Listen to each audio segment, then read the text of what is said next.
परम सत्य की प्राप्ति के लिए, स्वयं के कल्याण के लिए परमार्थ भाव से तुम यहां पर आए और तुम यहां पर ये कौन सी पगडंडियों की, पथरीली सड़कों की बातें करने लग गए। कहते हैं भगवान की वाणी इस कदर प्रभावी बनी कि लोगों को लगा कि वास्तव में ही वे यहाँ किस लिए आए और क्या करने लग गए, और तब उन्होंने फिर से अपनी अंतरयात्रा प्रारंभ की। प्रायश्चित के आंसू ढुलकाए, ऐसे आंसू ढुलकाए कि जिससे कि काष्ठ पात्रों पर लगे हुए रंग रोगन सारे धुल गए, उनकी आत्मा धुल गई, वो निर्मल हो गए। तो प्रमाद क्या था?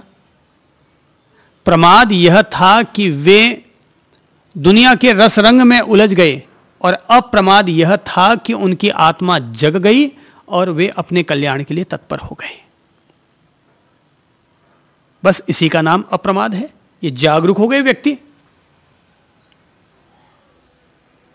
और प्रमाद ये कहलाता कि जैसा कि अपन लोग कह दिया करते हैं, वो राजस्थान में कहावत है कि बच्चे ने कहा मां से कि मां मां मक्खी है, मक्खी मुझे परेशान कर रही है। तो मां ने कहा उड़ा दे। कैसे उड़ा दूं? एक थोड़ी है, दो है। एक थोड़ी है, दो है। अब दो को एक साथ कैसे उड़ाऊं? एक को तो फिर भी उड़ा दूं, दो को कैसे उड़ाऊं? आलसी लोग, प्रमादी लोग बोले मक्खी को भी कौन उड़ाए, तू ही आके उड़ा दे। तो बोलते हैं कि भाई मीठे बेर होते हैं, तो कोई आलसी पड़ा था, बेर के पेड़ के नीचे सोया हुआ होगा, तो बेर आके गिर रहे थे, तो रास्ते से गुजरने वाले से कहा जाता है कि भैया भैया थोड़ा ये बेर तो मेरे मुंह में रख दे ताकि खा लूं। अब बेर भी उठा के रखने में उनको तकलीफ होती है, तो ऐसे आलसी फिर दरिद्रता को ही जन्म देंगे, वो अपने जीवन में करेंगे क्या? तो इसलिए मैंने कहा कि ये बहुत बड़ी फिजूल खर्ची है कि व्यक्ति सुस्त है अगर, लापरवाह है अगर, तो अपने जीवन में क्या पाएगा?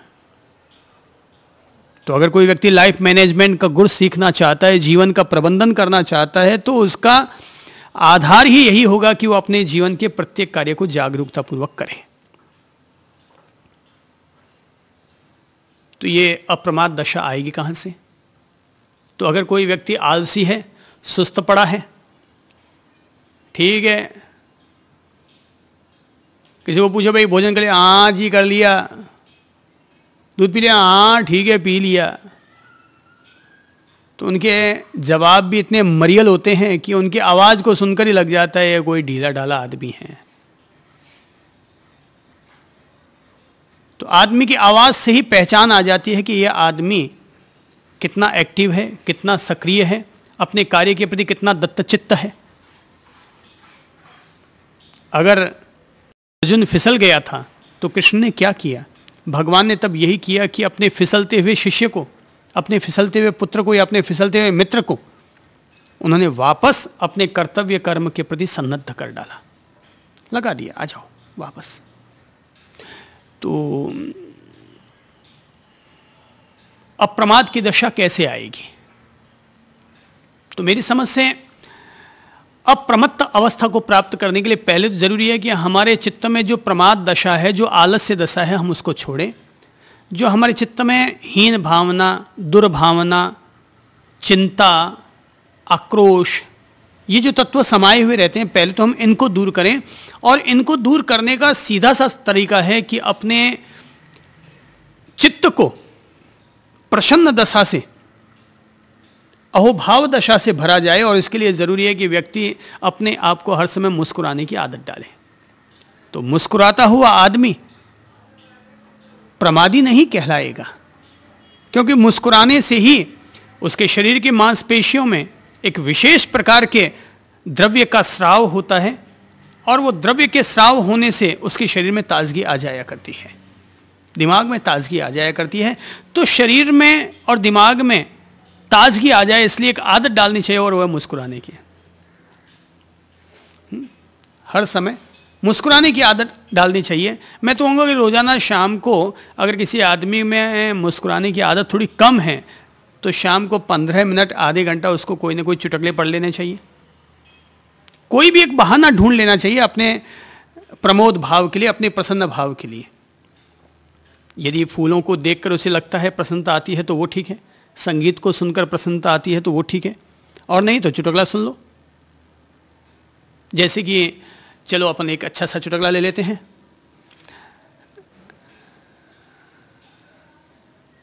कहते हैं दो गंजे थे,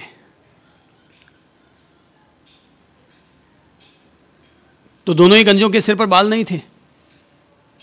वैसे 75% तो गंजा मैं भी हूं केवल 25% साइड में थोड़ा सा भगवान ने अभी तक बामण की चोटी की तरह चारों तरफ चोटियां रखी हुई है, बाकी तो सब उड़ा दिए हैं। तो 75% गंजा मैं भी हूं। तो कहते हैं दो गंजे थे, वो तो प्योर गंजे थे, 100% सब साफ।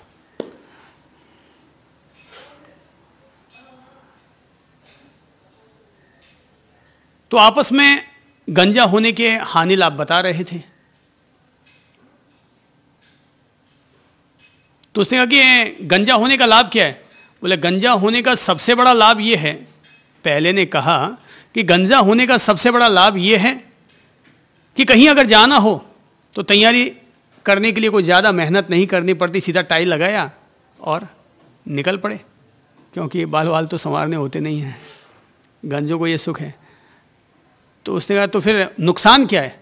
बोले गंजा होने में नुकसान ये है कि जब मुंह धोते हैं तो पता ही नहीं चलता कि कहाँ तक धोना है।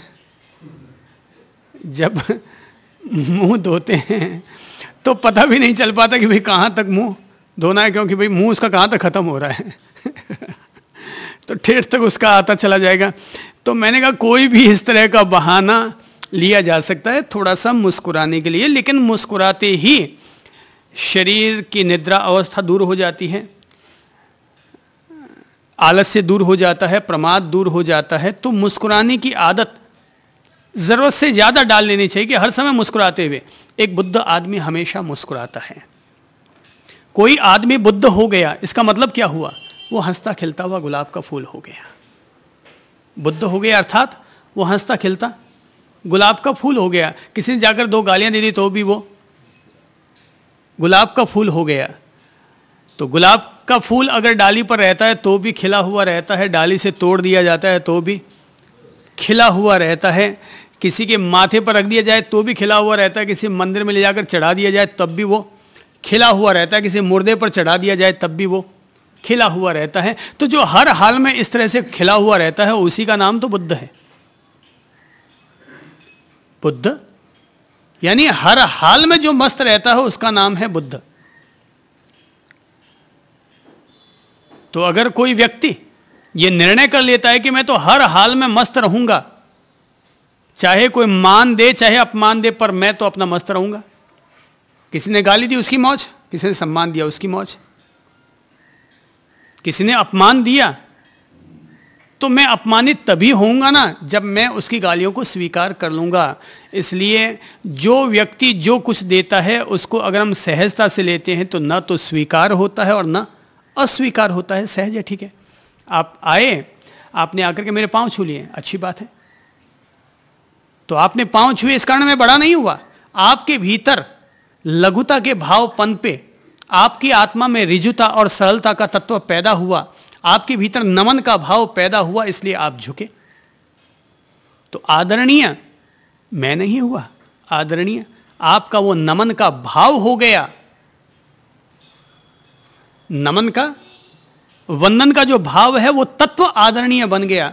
तो वंदन किया तो इसमें आपका बड़प्पन हुआ, और अगर आप न झुके तो मुझे इसमें बुरा मानने की क्या बात है? नहीं झुके, नहीं झुके। भाई हम अगर कहीं रास्ते से गुजरते हैं तो पेड़ पौधे भी तो बहुत सारे मिलते हैं, वो सारे को झुकते थोड़ी हैं। तो कोई झुका तो ठीक और ना झुका तो ठीक।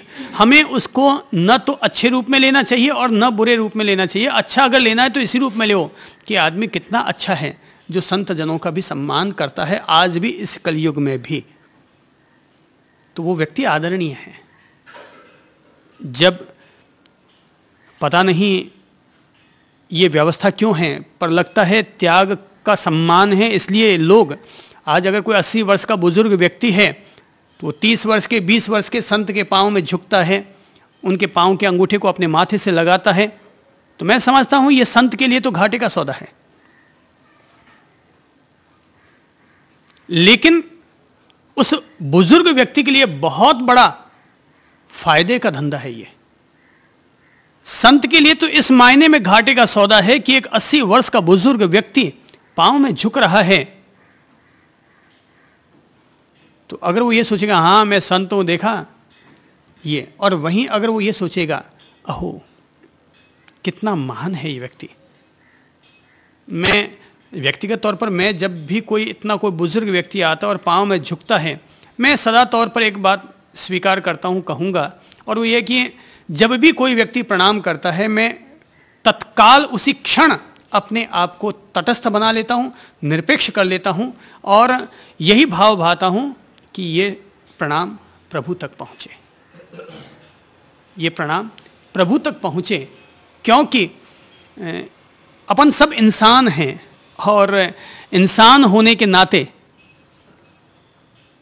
भले ठीक है संत बन गए, थोड़ी सज्जनता आ गई, थोड़े अच्छे गुण आ गए, पर इसका मतलब ये नहीं कि एक 80 वर्ष का बुजुर्ग व्यक्ति भी तुम्हारे पांव में झुके।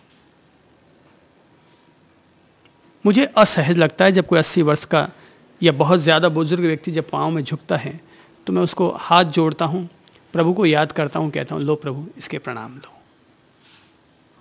लो प्रभु इसके प्रणाम लो। तो वो प्रणाम के फूल जो उसने दिए हैं, वो प्रणाम के फूल उसको दे देता हूं, ताकि हमारे भीतर अहम भाव न पैदा हो, हम लोग अहंकार के फुटबॉल की गेंद न बन जाएं।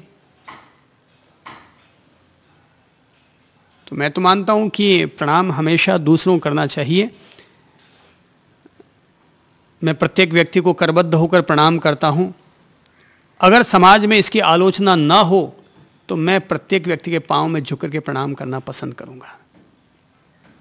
अगर समाज में इसकी आलोचना न हो तो मैं मानता हूं कि संत का मतलब है एक गृहस्थ व्यक्ति तुम्हारे पांव में झुकने को तैयार हो गया, जिसको तुम गृहस्थ कहते हो। गृहस्थ यानी ठीक है होगा यार कोई, लेकिन संत का मतलब मैं ये मानता हूं कि गृहस्थ में व्यक्ति जितना अच्छा होता है, संत होने का मतलब यह हुआ वो उससे भी 10 गुना ज्यादा अच्छा हो गया। गृहस्थ में अगर 30% विनम्रता आ गई तो संत में 70% विनम्रता आ गई, तब वह संत कहलाया। अब अगर वो विनम्रता नहीं रखता है तो अपन उसको क्या कहेंगे फिर। ठीक है, आजकल अब संतों में आदत है यूं हाथ खड़ा करने की, आशीर्वाद। ठीक है भाई, अपने छोटों को आशीर्वाद दे दो, लेकिन बड़ों के लिए शब्द जो देते हैं उनकी इच्छा है। मुझे तो रुचिकर नहीं लगता, मुझे लगता है प्रणाम के बदले में प्रणाम लौटाया जाना चाहिए। तो कुल मिलाकर अगर कोई व्यक्ति झुकता है, ये उसका बड़प्पन है, ये उसकी लायकी है कि वो संत जीवन का सम्मान करता है। पर संत को अपने मन में बहुत उस समय विनम्रता लानी चाहिए, नहीं तो अहंकार पैदा हो जाएगा। और यदि कोई व्यक्ति सामने आएगा और प्रणाम नहीं करेगा तो बड़ा झुंझलाहट पैदा हो जाएगी कि अरे वाह कैसा कड़बाज आदमी है, संत को देखे हुए पाँव नहीं छूता, प्रणाम नहीं करता, तो क्रोध पैदा हो जाएगा, उल्टा नुकसान का धंधा हो गया ये तो मैंने कहा कि हर समय प्रसन्न रहने की आदत डालनी चाहिए। कोई मान दे तो भी, कोई अपमान दे जाए तब भी ठीक है, मान दिया तो